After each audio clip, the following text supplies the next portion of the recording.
Fidelidade e justiça estão no coração de Deus. Ele deu a majestade para a nova Israel. Bom dia para todos vocês que estão vendo e ouvindo o programa agora, nesse horário, não é? Deus abençoe você, que você possa estar tendo um dia abençoado por Deus. Hoje é a nossa última aula sobre a história de Israel. Semana passada nós falamos sobre os profetas de Deus, homens importantes que viveram durante o período dos reis. Você se lembra que antes disso, não é? Nós tínhamos os juízes, e então, através dos juízes, Deus trazia a sua mensagem, e o último juiz foi Samuel, e quando o povo pediu o primeiro rei Saul, Samuel, então, deixa de ser um juiz e passa a ser o primeiro profeta. E vimos vários profetas durante esse período, falamos sobre o trabalho deles, importante, a mensagem deles sobre Deus, não é? Sobre a natureza de Deus, sobre o pecado do povo, a necessidade do arrependimento e sobre o dia do Senhor, não é? Que Jesus viria um dia para trazer a salvação para todos.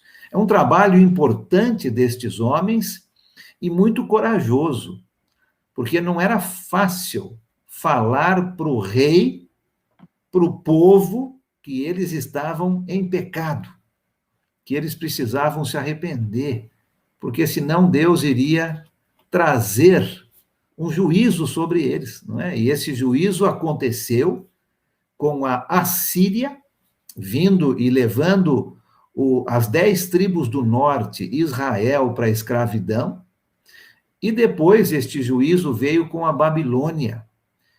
150 anos aproximadamente depois, levando as 2 tribos do sul, Judá, para o cativeiro. Então, um trabalho importante destes homens. E vimos que alguns destes profetas, não é, como Ezequiel e Daniel, principalmente, estavam ali com o povo de Deus durante o exílio. E alguns profetas, como nós falamos também na semana passada, como Ageu, Zacarias e Malaquias, estavam com o povo quando eles retornaram do exílio. Então, um trabalho muito importante destes homens. Hoje eu quero falar um pouco sobre esse período do exílio, mas principalmente sobre o retorno do povo para a sua terra, para Jerusalém, depois do exílio. Os judeus ficaram 70 anos. E quando eu falo judeus, eu estou me referindo às 2 tribos do sul, Judá. Eles ficaram 70 anos como escravos na Babilônia. Interessante que durante esse período, com certeza, muitos sofreram demais, morreram, não é? Perderam as suas casas, suas propriedades, mas no cativeiro babilônico, eles viveram vidas, podemos dizer assim, normais. Não eram como escravos, como eram lá no Egito, como eram na Assíria, o Reino do Norte, não é?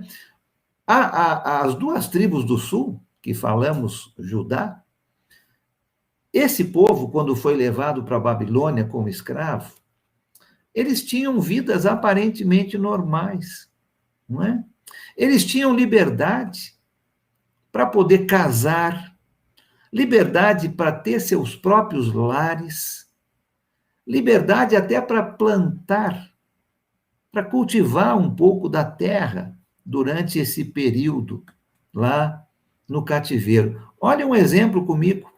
Vamos lá para o profeta Jeremias. Pegue a sua Bíblia comigo. Hoje nós vamos ver várias passagens. Abre lá comigo em Jeremias, no capítulo 29. Jeremias 29, como um exemplo dessa liberdade que o povo tinha no cativeiro na Babilônia. Jeremias 29, vamos ler os versículos 5 e 6. Jeremias capítulo 29, versículos 5 e 6 diz o seguinte. Vamos ler o versículo 4 também. Assim diz o Senhor dos Exércitos, o Deus de Israel, a todos os exilados que deportei de Jerusalém para a Babilônia. Construam casas e habitem nelas. Plantem jardins e comam de seus frutos. Casem-se e tenham filhos e filhas. Escolham mulheres para casar-se com seus filhos e deem as suas filhas em casamento, para que também tenham filhos e filhas. Multipliquem-se e não diminuam. Olha só como era a vida destes exilados na Babilônia. Eles tinham liberdade para casar, para morar nas suas casas, para plantar e colher dos seus frutos. Interessante isso. Parece até que eles tinham alguma liberdade de se reunir em adoração. Olha um exemplo disso no profeta Ezequiel. Ezequiel. Vai comigo para Ezequiel, capítulo 20. Ezequiel é um dos profetas durante esse período do cativeiro, não é? Então, olha comigo Ezequiel, capítulo 20, que nos dá uma ideia dessa liberdade que o povo tinha, até mesmo para se reunir. Capítulo 20 de Ezequiel, olha comigo o versículo 1.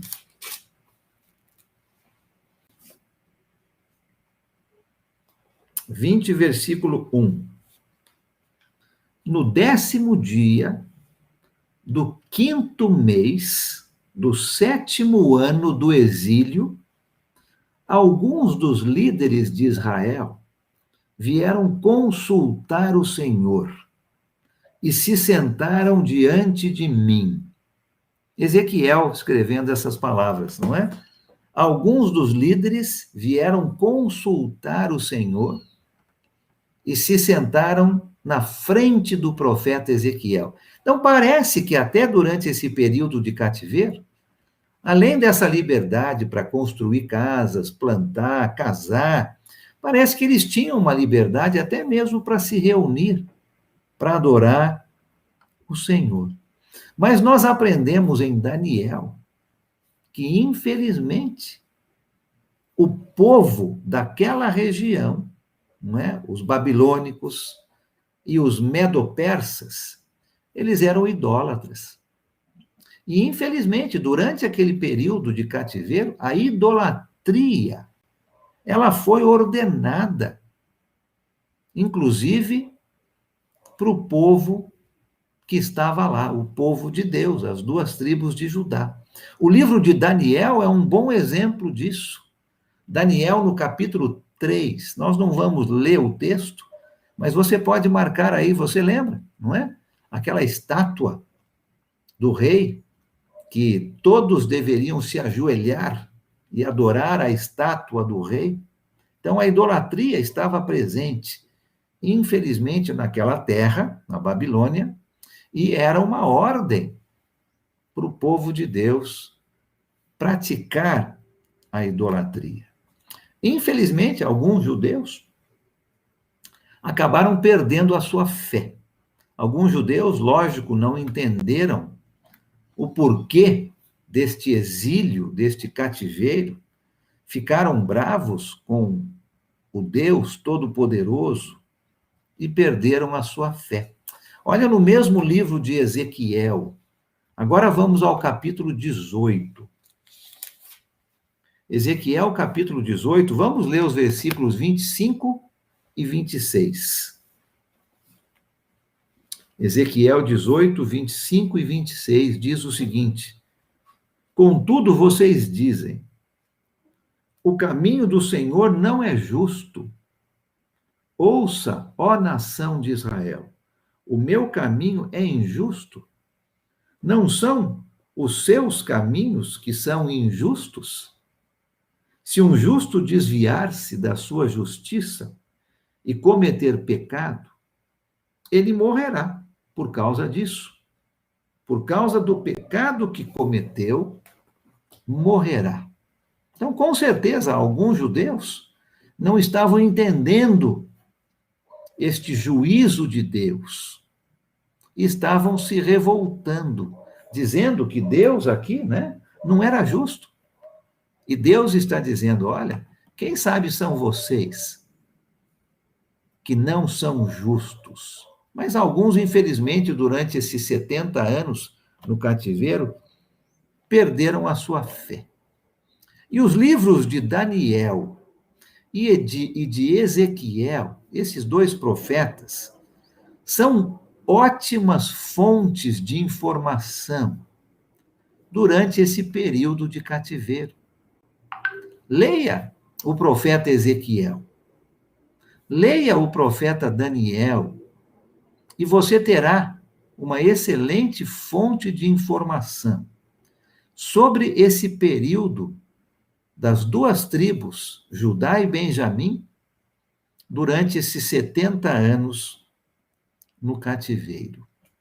Interessante que quando o povo está retornando agora, depois dos 70 anos, junto com Esdras e junto com Neemias, não é? Estes dois livros principalmente, Esdras e Neemias, junto com o livro de Ester, nos ajudam a entender este retorno do povo. Nós não vamos ter tempo aqui no nosso estudo de ler o livro de Esdras e de Neemias, mas leia, faça esse exercício em casa, e você vai entender muito bem o período pós-exílio, não é? O retorno agora do povo para Jerusalém. E o livro de Esdras nos ensina que a identidade das tribos foi preservada durante aquele período, não é? Eles tinham os seus livros de genealogia muito bem preservados e cuidados. Olha comigo um exemplo. Volta então para o livro de Esdras. Você está aqui em Ezequiel, é bem antes, não é? Antes até mesmo do livro de Salmos, do livro de Jó. Esdras, vai comigo para Esdras, logo depois de 2 Crônicas. Esdras, capítulo 2. Olha comigo aqui os versículos 59. Começando no 59, vamos ler um pouquinho aqui, para a gente entender que, mesmo durante o período do cativeiro na Babilônia, a identidade das tribos foi muito bem preservada. Esdras, capítulo 2, começando no versículo 59, nós entendemos o seguinte: os que chegaram, né? Aqueles que estão chegando em Jerusalém, os que chegaram das cidades de Tel-Melá, Tel-Harsa, Querube, Idã e Imer, mas não puderam comprovar que suas famílias descendiam de Israel, foram os seguintes: os descendentes de Delaías, Tobias e Necoda, 652. E dentre os sacerdotes, os descendentes de Rabaías, Racós e Barzilai, homem que se casou com uma filha de Barzilai, de Gileade, e que era chamado pelo nome do sogro. Eles examinaram seus registros de família, mas não conseguiram achá-los, e foram considerados impuros para o sacerdócio. Mesmo sacerdotes, mas que não conseguiam comprovar a sua linhagem, não eram considerados para o sacerdócio. O povo, no seu retorno, depois do exílio da Babilônia, preservou muito bem a identidade das tribos. E junto com Esdras e com Neemias, o louvor no templo ao Senhor foi restaurado. Neemias retorna e reconstrói os muros da cidade de Jerusalém, que tinham sido totalmente destruídos quando o exército babilônico invadiu a cidade de Jerusalém. E Esdras retorna e reconstrói, recomeça o louvor ao Senhor no templo em Jerusalém. Durante o período do cativeiro, eles não tinham o templo, não é? Mas como vimos em Ezequiel, dá-se uma ideia de que eles tinham liberdade para se reunir, para adorar a Deus, mas não no templo. Isso somente em Jerusalém, não é? Agora, muitos judeus não esqueceram da terra em Canaã, da sua terra. E eles se lembravam, existem alguns salmos, não é, escritos durante este período, em que o povo está se lembrando de como era bom lá em Israel. E muitos não se esqueceram, lógico, da sua terra. E agora, quando os reis medo-persas vão permitir que o povo de Deus retorne, muitos vão retornar, com Esdras e com Neemias. Alguns vão morrer, não é, durante os 70 anos do exílio, alguns vão decidir ficar naquela terra sob o domínio medo-persa, mas muitos deles vão voltar para a sua terra. E é essa história que é contada nos livros de Esdras e de Neemias. Interessante uma ideia aqui, que eu encontrei num livro, dizendo que as sinagogas começaram durante este período de cativeiro. Você sabe que a sinagoga era um local de reunião dos judeus fora de Jerusalém. Porque em Jerusalém havia o templo. E o templo era o local de reunião, de adoração ao Deus Todo-Poderoso, Jeová, não é? El Shaddai, o Deus Todo-Poderoso. Fora de Jerusalém, aqueles que moravam longe, e principalmente agora no período do exílio babilônico, onde eles não podiam voltar para Jerusalém por 70 anos, a sinagoga, então, começa. Desde esse período do cativeiro, e nós vamos ver exemplos das sinagogas, então, nos livros no Novo Testamento, não é? Mesmo durante a vida de Jesus, antes do Novo Testamento começar, nos evangelhos, Mateus, Marcos, Lucas e João, nós temos sinagogas sendo mencionadas. No livro de Atos, nas viagens missionárias de Paulo e dos seus companheiros, você se lembra que Paulo ia primeiro para a sinagoga. Se naquela cidade tivesse uma sinagoga, era para lá que Paulo iria. Tessalônica, por exemplo. Filipos não tinha uma sinagoga. Então, Paulo vai para uma reunião de oração perto do rio, onde Lídia foi convertida. Mas a sinagoga começou durante este período de exílio. O templo em Jerusalém havia sido destruído pelo exército babilônico. Havia sido destruído e, infelizmente, deuses, estátuas de deuses e todas as coisas colocadas dentro do templo, ouro e prata sendo levados de volta para a Babilônia, e o templo do Senhor destruído, e os judeus não podiam voltar para Jerusalém.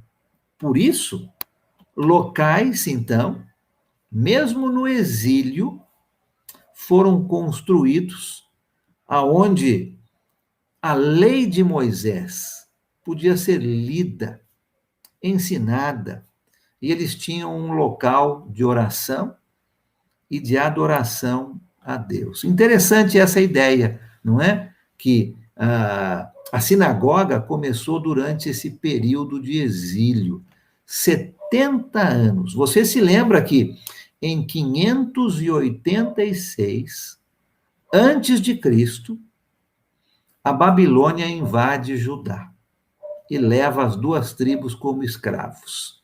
Você desconta 70 anos, dá 516, não é? No ano 516, o templo em Jerusalém é restaurado durante a vida de Esdras.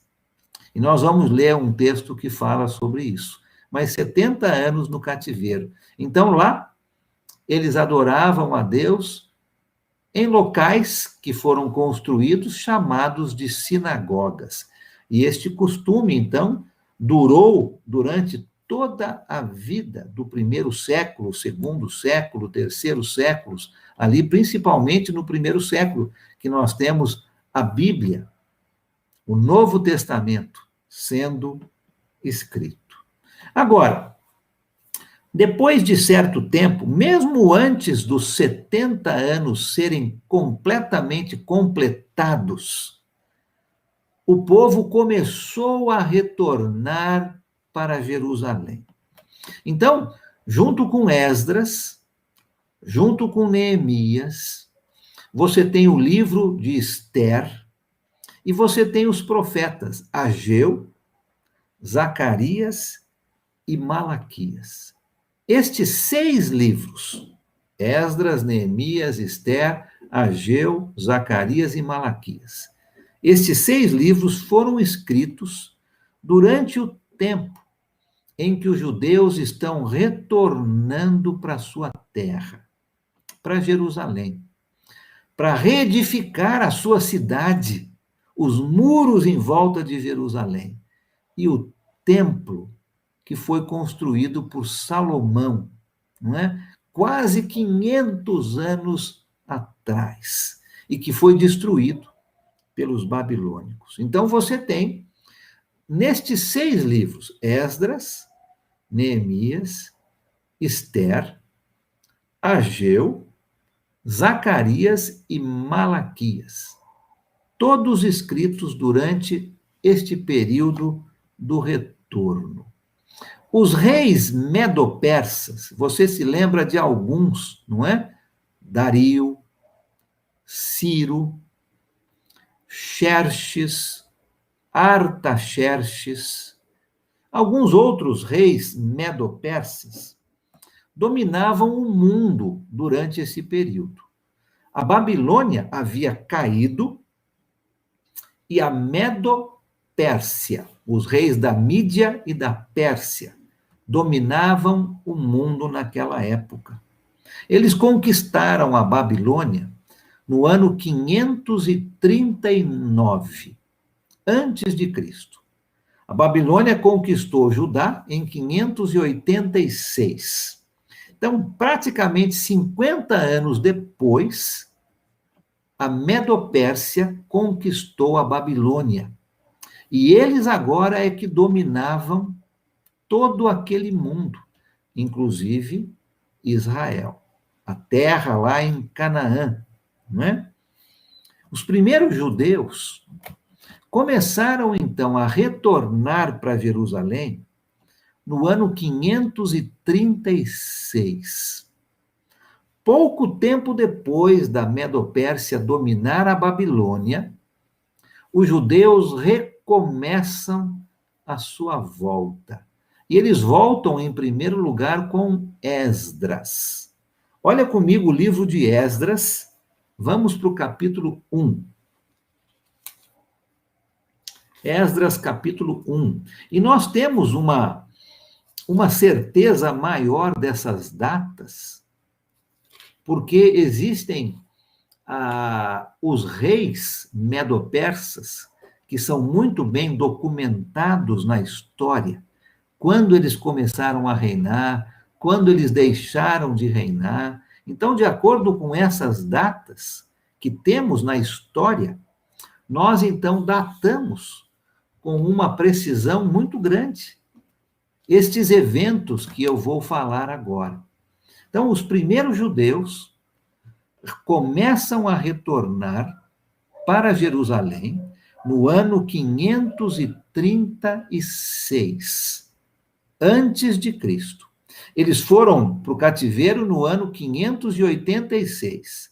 Então, 50 anos dos 70 já haviam se passado. Mas mesmo antes de completar os 70 anos, então, nos 50 anos, eles começam a retornar para Jerusalém. Olha o livro de Esdras, capítulo 1. Vamos ler os versículos de 1 a 3. Esdras, capítulo 1, versículos de 1 a 3, diz o seguinte: no primeiro ano, tá vendo aqui? A gente consegue datar muito bem por causa disso. No primeiro ano do reinado de Ciro, rei da Pérsia, a fim de que se cumprisse a palavra do Senhor, falada por Jeremias, o Senhor despertou o coração de Ciro, rei da Pérsia, para redigir uma proclamação e divulgá-la em todo o seu reino, nestes termos.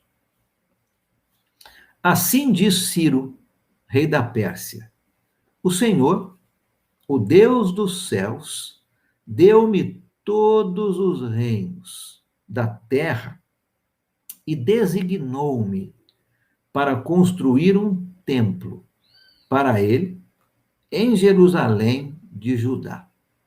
Qualquer do seu povo que esteja entre vocês, que o seu Deus esteja com ele e que vá a Jerusalém de Judá reconstruir o templo do Senhor, o Deus de Israel, o Deus que em Jerusalém tem a sua morada. Olha o 4. E que todo sobrevivente, seja qual for o lugar em que esteja vivendo, receba dos que ali vivem prata, ouro, bens, animais e ofertas voluntárias para o templo de Deus em Jerusalém. Um rei pagão, o rei Ciro, o rei da Pérsia, então está fazendo uma proclamação. E o que o rei falava era lei. E ele está dizendo: olha, eu vou reconstruir o templo em Jerusalém. Qualquer um que queira ir é bem-vindo. E vai receber ouro, prata, bens, animais e ofertas para ajudar nessa reconstrução do templo. Olha que interessante, não é? Deus usando um rei pagão, como ele já fez várias vezes antes, para cumprir o seu propósito. Agora o rei Ciro, né? Então, as pessoas vão começar a voltar para Jerusalém para reconstruir o templo que havia sido completamente destruído 50 anos antes pelos babilônicos. E o templo, então, é completamente restaurado 20 anos depois, no ano 516 antes de Cristo. Vamos continuar lendo o livro de Esdras. Vamos agora para o capítulo 6. 20 anos já se passaram desde que os primeiros judeus retornaram para Jerusalém, e agora, aqui no capítulo 6, no versículo 5, no versículo 15, quer dizer, nós lemos o seguinte. Vamos voltar um pouquinho Eu quero ler um pouquinho mais aqui no capítulo 6, para nós entendermos o que está acontecendo. Agora nós estamos no rei Dario, um outro rei. E olha só, começa aqui no versículo 1 do capítulo 6. O rei Dario mandou então fazer uma pesquisa nos arquivos da Babilônia. A Babilônia já tinha sido destruída. Nos arquivos da Babilônia que estavam nos locais em que se guardavam os tesouros. Encontrou-se um rolo na cidadela de Ecbatana, na província da Média. E nele estava escrito o seguinte, que Dario comunicou. No primeiro ano do seu reinado, lembra o que nós lemos lá no capítulo 1 de Esdras? 20 anos já se passaram, agora tinha um novo rei, o rei Dario, e ele vai encontrar exatamente aquela proclamação que o rei Ciro havia feito. Versículo 3. No primeiro ano do seu reinado, o rei Ciro promulgou um decreto acerca do templo de Deus em Jerusalém. Nestes termos, que o templo seja reconstruído como local destinado à apresentação de sacrifícios e que se lancem os seus alicerces. Ele terá 27 metros de altura, 27 metros de largura, com 3 carreiras de pedras grandes e uma carreira de madeira. O custo será pago pela tesouraria do rei.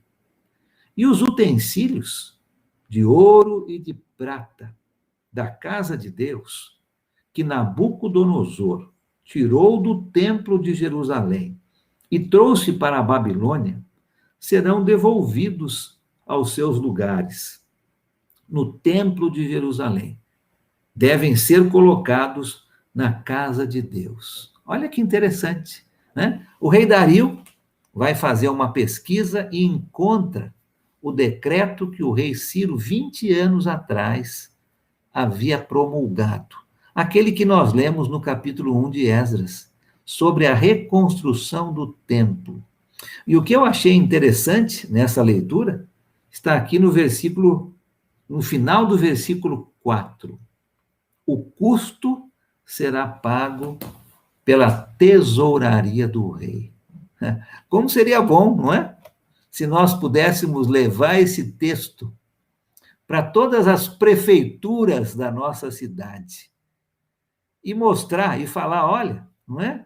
Nós vamos construir um prédio para que a igreja do Senhor se reúna neste local. E a prefeitura é que vai arcar com o custo. Seria tão bom, né? Se nós pudéssemos fazer isso. Imagina, um rei pagão, o rei Dario, né? O rei Ciro naquela época, mas agora o rei Dario lendo isto, que a própria tesouraria do rei seria responsável pelos custos da reconstrução do templo. Pula agora para o versículo 15, capítulo 6 de Esdras, versículo 15. Tendo recebido o decreto do rei Dario, Tatenai, governador do território situado a oeste do Eufrates, Setar-Bozenai e os companheiros deles o cumpriram plenamente. Versículo 14. Dessa maneira, os líderes dos judeus continuaram a construir e a prosperar, encorajados pela pregação dos profetas Ageu e Zacarias, descendente de Ido. Eles terminaram a reconstrução do templo conforme a ordem do Deus de Israel.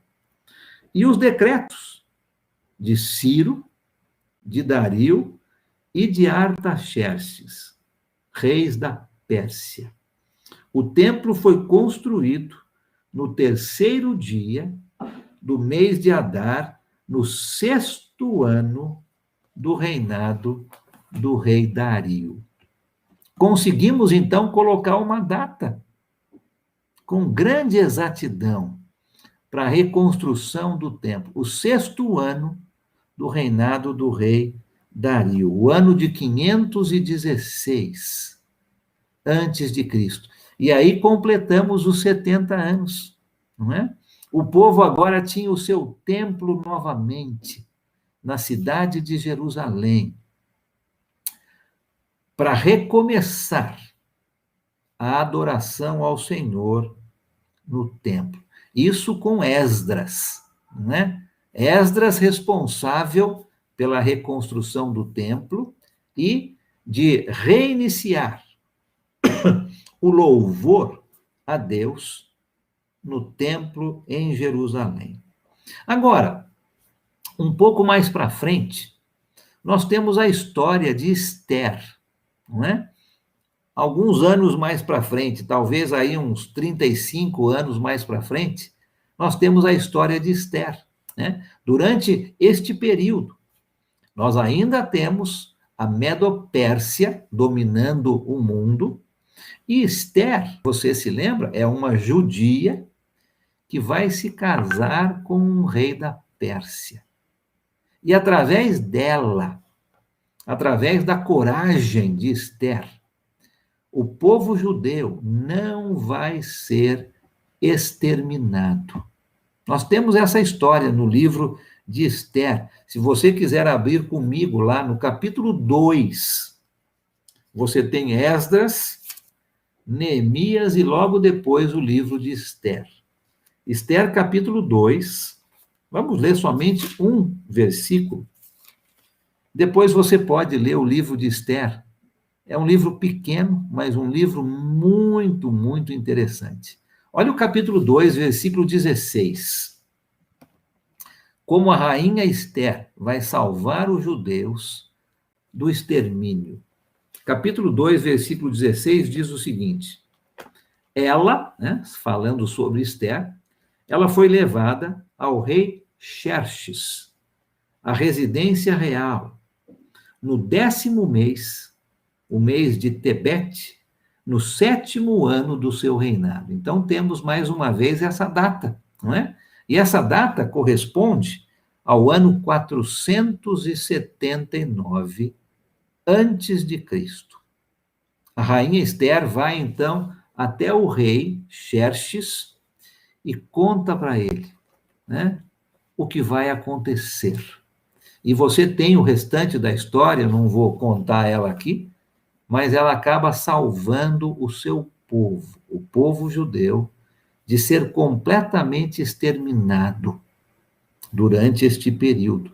Nós já temos aqui a cidade de Jerusalém reconstruída com Neemias, já temos o templo em Jerusalém reconstruído e o louvor sendo restaurado, não é? Sendo completamente recomeçado com Esdras, e agora nós temos Esther salvando, sendo um instrumento de Deus para salvar o povo da extinção. Um pouco mais tarde, Esdras vai retornar mais uma vez para Jerusalém com mais judeus. Não é? Os judeus voltaram para Jerusalém várias vezes, não foram todos de uma vez só. Foram vários retornos, o povo foi voltando aos poucos. E agora, um pouco mais tarde, Esdras, mais uma vez, retorna com mais judeus para Jerusalém. Volta para o livro de Esdras, vamos no capítulo 7 agora. Esdras, capítulo 7, começando no versículo 1.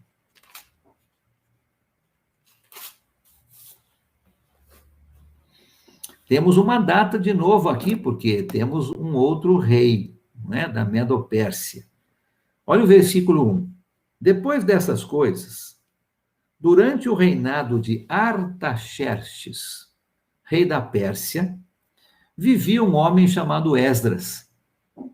Ele era filho de Seraías, filho de Ilquias, filho de Azarias, filho de Ilquias, filho de Salum, filho de Zadoque, filho de Aitube, filho de Amarias, filho de Azarias, filho de Meraiote, filho de Zeraías, filho de Uzi, filho de Buque, filho de Abissua, filho de Finéias, filho de Eleazar, filho do sumo sacerdote Arão.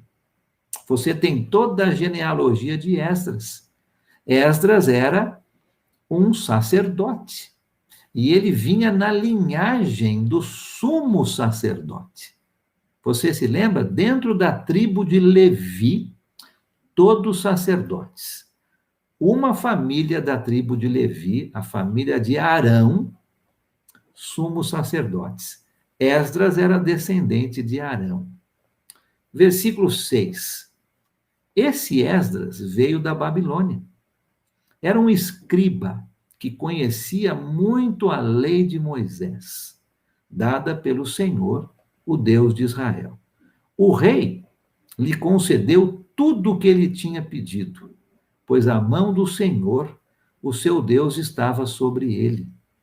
Alguns dos israelitas, inclusive sacerdotes, levitas, cantores, porteiros e servidores do templo, também foram para Jerusalém, no 7º ano do reinado de Artaxerxes. Então, um pouco mais tarde, Esdras vai retornar para Jerusalém com mais judeus. Aqui nós já estamos no ano 458 antes de Cristo.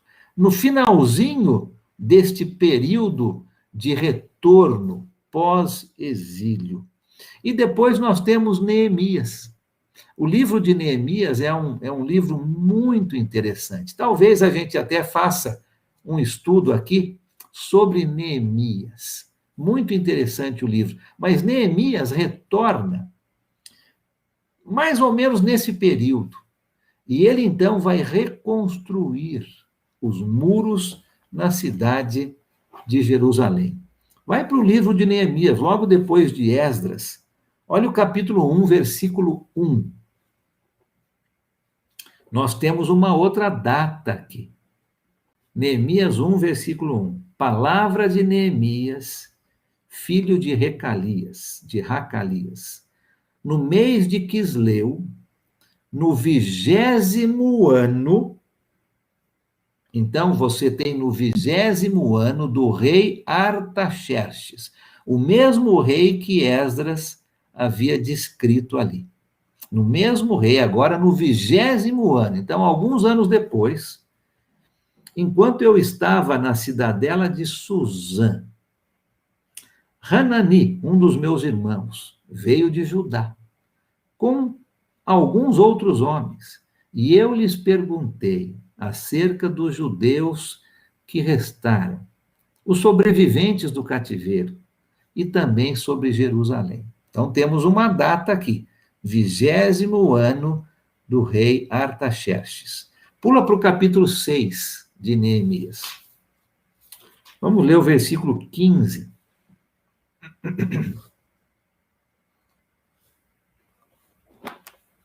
Neemias volta, então, com a função de reconstruir os muros, uma proteção, não é? Sobre a cidade de Jerusalém. Olha o versículo 15. O muro ficou pronto no 25º dia de Elul, em 52 dias. Neemias, então, completa essa reconstrução do templo. E pelas datas que temos dos reis, nós podemos colocar essa reconstrução no ano 444 antes de Cristo. 444. Para terminarmos essa parte, não é? Nós temos, então, o profeta Malaquias. É o último profeta que temos no Velho Testamento. E Malaquias viveu aproximadamente durante o período dos anos 430 antes de Cristo. O último profeta que nós temos ali, depois que o templo já estava reconstruído, os muros da cidade já estavam reconstruídos, o louvor a Deus já estava restaurado. Malaquias vem e ele então vai trazer a sua palavra, não é? Você pode ler o livro de Malaquias, um livro pequenininho, mas muito importante, sobre este período. O ano 430, aproximadamente, antes de Cristo, e depois de Malaquias, nós temos, então, esse período, que chamamos de um período de silêncio, de 400 anos. De Malaquias, viveu aproximadamente no ano 430 antes de Cristo, até o nascimento de Jesus. A Bíblia fica em silêncio, não é? Existem livros escritos durante este período que contam a história dos judeus durante o domínio grego, por exemplo. Mas nós não temos isto na Bíblia. Não são inspirados por Deus. São livros de história, livros interessantes de ler para sabermos o que aconteceu com os judeus durante esse período. Mas inspirados pelo Espírito Santo, nós temos então Malaquias, no ano 430, e depois um silêncio, até o nascimento de Jesus. E com isto, nós terminamos, então, essa história de Israel. Desde a escravidão no Egito, nós vimos, até agora, o povo voltando do exílio da Babilônia. Eu espero que você tenha gostado deste estudo, que você tenha aprendido junto comigo. Eu aprendi muito neste estudo, mas eu espero que você tenha aprendido e, principalmente, colocado em prática as lições que nós aprendemos juntos aqui. E a lição principal é obediência. Obediência aos mandamentos de Deus. Se você quiser bênçãos e vida, o segredo é obediência aos mandamentos de Deus. A desobediência, fazer do jeito que eu quero, só vai causar prejuízo. Desobediência é igual maldição e morte. Obediência é igual bênçãos e vida. Qual escolha você vai fazer? Eu já fiz a minha. Obediência aos mandamentos de Deus. Eu espero que você também escolha obedecer. E Deus vai abençoar você com muitas bênçãos e com vida. Deus abençoe você. Ele é o nosso Pai, Deus fiel. Deus fiel.